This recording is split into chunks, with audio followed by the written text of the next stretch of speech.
resident. I'm born and raised. And recently I released my first book called Signs. And it's really dealing with mental illness. And my daughter, she's just turned 12. She suffers with mental illness. And I think a lot of us do. I just think that we don't express it, we hide it, we embarrassed. And as men, I don't feel like we step up to the plate enough to just to make people feel comfortable, to know it's okay to go through these things and express themselves.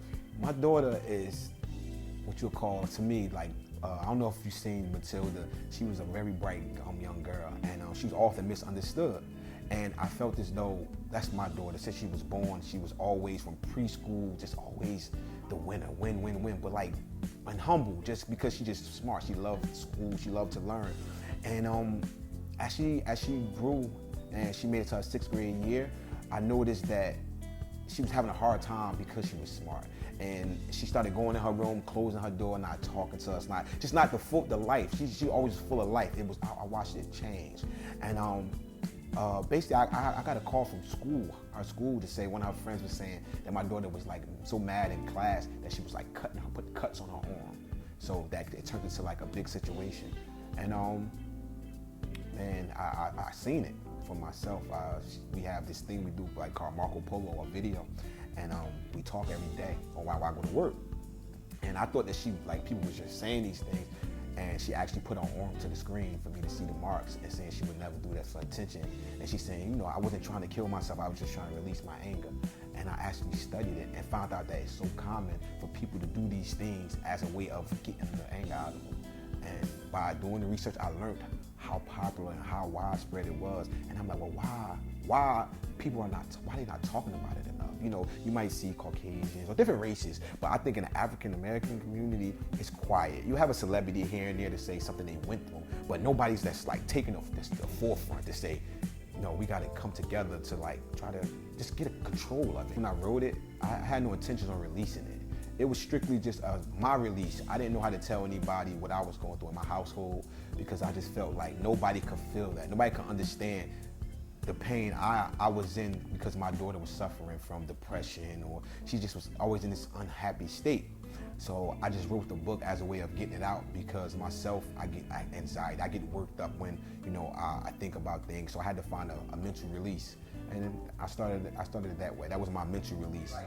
Good habits that we have, bad habits that we have, any things that can add to make things better, or even things that we can take away to make things better. We have to just start looking in the mirror and face all our flaws to be able to help our kids, because it's selfish to say we gonna be going one day, so it don't matter. What happened with the kids, our kids that's coming behind us? We didn't do anything to help.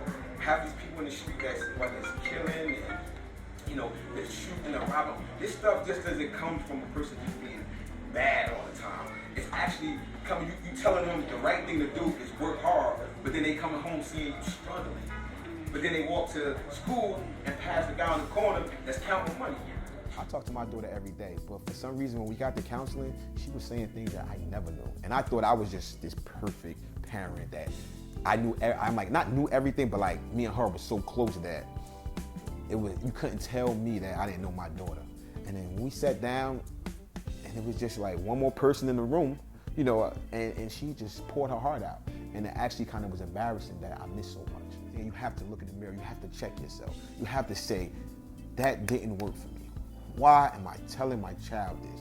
Or let me tell my child this, but let's adjust how they go about it. Get more in tune with your children, with the decision making. You can't keep demanding your kid. You have to guide them. If your kid want to play basketball, say, look, I'm going to support you with basketball, but I want you to keep your grades up.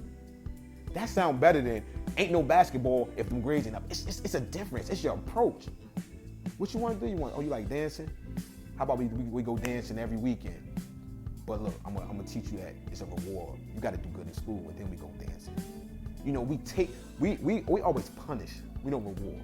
So the punishment is, I'm taking dancing away from you. I'm taking sports away from you. I'm doing all this. It sounds like you're punishing me for being a kid, like you didn't do these same things.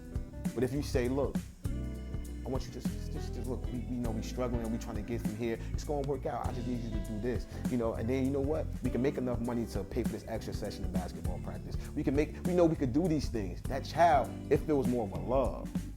You know, not saying it's not a place that you have to be stern with your kids, but I don't think the love is generated enough. So what's the status of your daughter now? Oh, she's doing great. She actually just won the spelling bee out the whole district. Only in 6th grade, she went up against all the 8th graders and everywhere. She won that. She's actually something she want to kind of like work on her own book. She's doing great. She's doing great. We do counseling once a week, every week. But I just think that this negative, we're turning it into a positive.